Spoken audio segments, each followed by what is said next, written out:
السلام علیکم۔ آج میں آپ کو صفوف ہضم کا نسخہ بتاؤں گا۔ آپ جو کچھ بھی کھائیں گے وہ فوراً ہضم ہو جائے گا۔ تو نسخہ یہ ہے: کالی ہڑ، بڑی ہڑ، بہیڑا، زیرہ سفید، پودینہ خشک، اجوائن دیسی، سونف، تخم سویا، یہ سب چیزیں لینی ہے آپ کو 25-25 گرام، اور نمک سیاہ لینا ہے آپ کو 50 گرام۔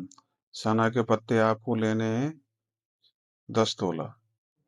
یہ ساری چیزیں جو ہے صفائی کر لیں، اس کے بعد میں کوٹ پیس کے پاؤڈر کریں۔ پھر جو ہے جب بھی آپ کھانا کھائیں، آدھا چمچ کھانا کھانے کے آدھے گھنٹے بعد استعمال کریں۔ گیس، بدہضمی، سینے کی جلن، کھٹی ڈکاروں کا آنا، یہ سب چیزیں صحیح ہو جاتی ہیں۔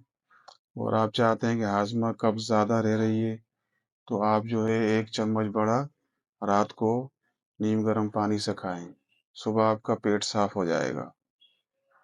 باقی یہ نسخہ جو ہے بنائیں اور انشاءاللہ تعالی میرے لیے دعا کریں۔ آپ ویڈیو کو لائک کریں، شیئر کریں، چینل کو سبسکرائب کریں، تاکہ یہ اچھے نسخہ جات، اچھی ویڈیو آپ کو ملتی رہے۔